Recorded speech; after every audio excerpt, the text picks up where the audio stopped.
আমরা আসুন্না ফাউন্ডেশন জানেন যে আলহামদুলিল্লাহ গতকাল এবং তার আগের দিন থেকে ত্রাণ কার্যক্রমের চলমান আছে।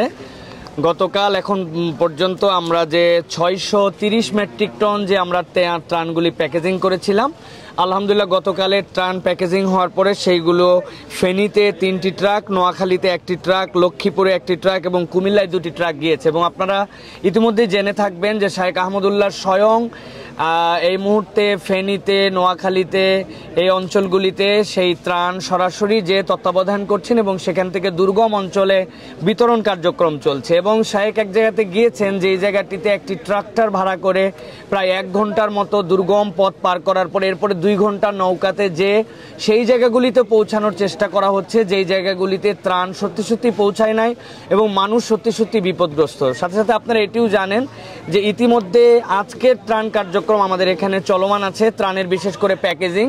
আমাদের পেছনে আমাদের ভাইরা এখন মধ্যাহ্ন বিরতির কাজ চলতেছে। আজকে প্রচণ্ড তাপাদহ এবং প্রচণ্ড খরাও এই জায়গাতে, সেই রোদকে উপেক্ষা করে সকাল 8টা থেকে আমাদের ভাইরা এখানে ত্রাণ কার্যক্রম করছেন, প্যাকেজিংয়ের কার্যক্রম করছেন। আজকে আমরা মূলত এখন পর্যন্ত যেইগুলা আমাদের কাছে আনলোড হয়ে গেছে, সেই আনলোড প্রোডাক্ট যেগুলো আমরা প্যাকেজিংয়ের জন্য এখানে পেয়েছি, চাল 75 টন, তেল 40 টন, চিরা 10 টন, ডাল 40 টন, লবণ 25 টন এবং দুধ 39,840 পিস। এইগুলি মোটামুটি আমাদের ভাইয়েরা ডাল যেই পরিমাণ নির্ধারণ করা হয়েছে, চাল যে পরিমাণ নির্ধারণ করা হয়েছে, এগুলি সব প্যাকেজিং চলতেছে এবং এগুলো সব মিলে একটা মূল বস্তার মধ্যে বেঁধে আমরা ট্রাক কিন্তু এক সাইড থেকে আমাদের লোড হওয়া চলতেছে। আলহামদুলিল্লাহ এখন পর্যন্ত এই কার্যক্রমগুলি চলমান আছে। আপনাদের 500 টন প্রথমে ছিল, তারপর 700 টনে আপনারা বাড়িয়েছেন।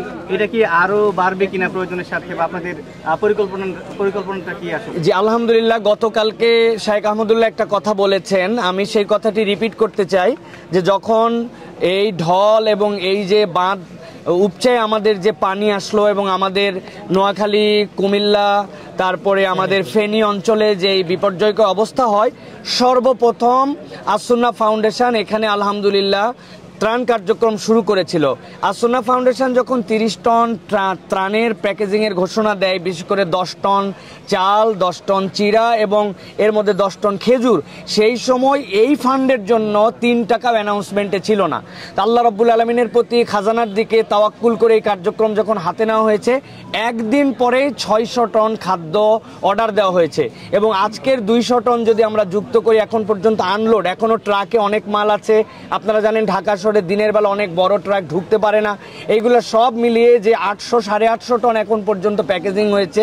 আসুন্না ফাউন্ডেশন মনে করে যদি এটি প্রয়োজন পড়ে তাহলে ইনশাল্লাহ উত্তরোত্তর এটা আরও বৃদ্ধি পাবে ইনশাল্লাহ। এবং মানুষ যে পরিমাণ ভালোবাসা দেখিয়েছেন, মানুষ যে পরিমাণ আস্থার জায়গা দেখিয়েছেন, সেখানে আলহামদুলিল্লাহ আমাদের ভাইদের মুখে হাসি ফুটানোর জন্য, তাদের ভুক্ত পেটগুলোকে আবার নতুন করে এই খাদ্যের চালান তাদের কাছে পৌঁছানোর জন্য এই কার্যক্রম ইনশাল্লাহ চলমান থাকবে ইনশাআল্লাহ। আরেকটা বিষয়, গতকালকেই দেখেছি যে একদিনে 20 কোটি টাকার মতো আমরা তথ্য পেয়েছি।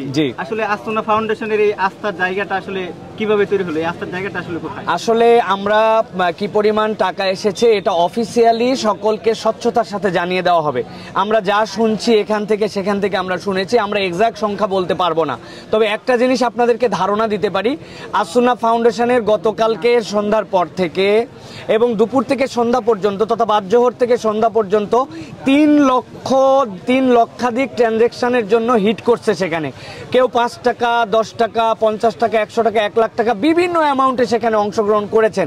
এর দ্বারাই বোঝা যায় যে দেশের মানুষ কি পরিমাণ এই জায়গার প্রতি আস্থা রেখেছেন। কিভাবে আস্থা তৈরি হলো যদি বলতে পারেন, জিজ্ঞাসা করেন, তাহলে আমরা বলবো আল্লাহ রাব্বুল আলামিনকে ভয় করে আস্থার সাথে স্বচ্ছতার সাথে যে দায়িত্ব এর আগের বিভিন্ন দুর্যোগে আসুন্না ফাউন্ডেশন পালন করেছে, সেটিই মূলত মানুষের কাছে প্রমাণিত হয়েছে যে আসুন্না ফাউন্ডেশনের কাছে পয়সা দিলে, টাকা দিলে এটাকে প্রপার ইউটিলাইজ করা হয়। একটা পয়সা বাঁচানোর জন্য অনেক চেষ্টা করা হয়। আমরা অনেক সময় অনেক ত্রাণের কার্যক্রম দেখি, আমরা কাউকে ছোট করে বলছি না, 50,000 টাকা কালেকশন করেছেন, 10 জন মিলে ত্রাণ, 20 জন মিলে ত্রাণ দিতে গেছেন, 30,000 টাকা তাদের ট্রান্সপোর্টেশনে খরচ হয়ে যায়, আর 20,000 টাকা ত্রাণ মানুষ অনেক সময় পায়। কিন্তু আসুন্না ফাউন্ডেশন স্বেচ্ছাসেবীদের দিয়ে নিজেদের মধ্যে থেকে যারা স্বেচ্ছায় কাজ করতে চান, যেই ট্রাক, যেই পরিবহনওয়ালারা এই কাজের সাথে জড়িত হতে চান, প্রত্যেকটা সেক্টর থেকে যাতে মানুষের আমানত যথোপযুক্ত পৌঁছানো, যথোপযুক্ত জায়গায় পৌঁছানো যায়, এই প্রচেষ্টায় করে জন্য আলহামদুলিল্লাহ এই আস্থাটি কিন্তু মানুষের কাছে উন্মুক্ত হয়েছে। সাথে সাথে আসুন্নাহ ফাউন্ডেশন তার যাবতীয় কার্যক্রমের তথ্য ফেসবুক ওয়েবসাইটে রেগুলার আপডেট করে থাকে এবং বাংলাদেশের যারা একদম রেপুটেটেড যে সকল প্রতিষ্ঠান আছেন, যারা এইগুলা ইনকোয়ারি করেন, যারা এইগুলার তথ্য কিভাবে নিশ্চিত করা যায় সেই জিনিস ভালগুলি দেখেন, সেইগুলোর মাধ্যমে কিন্তু এই কার্যক্রমগুলি পরিচালনা করা হয়। সুতরাং এই সকল স্বচ্ছতা, আল্লাহ ভীতি এবং মানুষের আমানতকে আমানত মনে করার কারণে কিন্তু আজকের আস্থার অবস্থানটা দাঁড়িয়েছে। স্বেচ্ছাসেবীর সংখ্যা কত? এবং আসলে ভাইজান স্বেচ্ছাসেবীর সংখ্যা আমরা বলতে পারবো না। গতকালকে স্বেচ্ছাসেবীর সংখ্যা ঘোষণা দেওয়ার পরে আমরা অনুমান করছি 7 থেকে 8 হাজার মানুষ আমাদের এখানে চলে এসেছিলেন এবং এই প্রথম তারা নিজেরা আমাদের কাছে বলেছিলেন আমরা কাজের সুযোগ চাই, কিন্তু আমাদের মানে বেশি মানুষ হয়ে গেলে তো আমরা প্রপার সিস্টেমে আসতে পারবো না। এই জন্য আমরা সকলকে অনুরোধ করেছি বাই শিফটিংয়ে প্রত্যেককে কাজের মধ্যে নেওয়া হবে, কিন্তু আমাদের শৃঙ্খলাবদ্ধভাবে কাজ করানো হচ্ছে। আজকেও আলহামদুলিল্লাহ আমাদের কাছে অনেক মানুষ এসেছেন, আলহামদুলিল্লাহ বিশ্ববিদ্যালয়ের শিক্ষক এসেছেন আমাদের সাথে, পুরাতন আর্মির অফিসার এসেছেন আমাদের কাছে, প্রতিবন্ধী পা কাটা মানুষ আমাদের সাথে যুক্ত হয়েছেন, শিশুরা যুক্ত হয়েছে, হিন্দু ধর্মাবলম্বী ভাইরা যুক্ত হয়েছেন, বৌদ্ধ ধর্মের যারা ভিক্ষু টাইপের এই মানুষগুলো আমাদের সাথে যুক্ত হয়েছেন, সাংবাদিকরা যুক্ত হয়েছেন। কে নাই যে এখানে যুক্ত হন নাই? নিজের পরিচয় ভুলে সকলে আমরা মানুষের তরে এই পরিচয়ে সকলে এখানে কাজ করার জন্য এসেছিলেন। তাদেরকে আমরা আন্তরিক উষ্ণ অভ্যর্থনা জানাচ্ছি এবং জাযাকুমুল্লাহ খায়র। বন্যার পরবর্তী সময়ে যেমন আমরা শুনেছি পানি কমতে শুরু করেছে, এর পরবর্তী সময়ে আসুন্নাহ ফাউন্ডেশনের কি কর্মপরিকল্পনা? আসুন্নাহ ফাউন্ডেশনের কর্মপরিকল্পনার ব্যাপারে আহমদুল্লাহ সাহেব একটা মন্তব্য করেছেন, সেটি হচ্ছে যে আল্লাহর উপর ভরসা করে আমরা এটা বলতে পারি যে আসুন্নাহ ফাউন্ডেশনের যে পুনর্বাসন প্রক্রিয়া, এই পুনর্বাসন প্রক্রিয়াটা ইনশাআল্লাহ 4000 ফ্যামিলির জন্য নির্ধারণ করা হয়েছে আপাতত।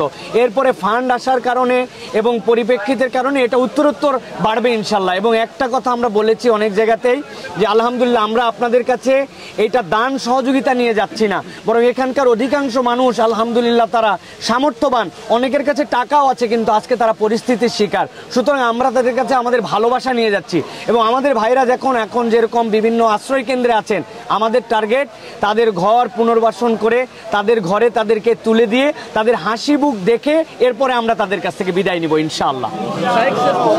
দেশবাসীর কাছে কোনো মেসেজ আছে কিনা? জি, দেশবাসীর কাছে একটি মেসেজ আমরা বারবার বলেছি, 4টি স্টেপে আপনারা এই পুনর্বাসন প্রক্রিয়ার সাথে যুক্ত হন। সরাসরি আপনি সহযোগিতা করেন, অথবা আপনার সামর্থ্য না থাকলে যারা সহযোগিতা করতে পারে তাদের সহযোগিতা আপনি নেন। তৃতীয়ত, আপনার যদি নিজের শারীরিকভাবে অংশগ্রহণ করার সুযোগ থাকে আপনি শারীরিকভাবে অংশগ্রহণ করেন।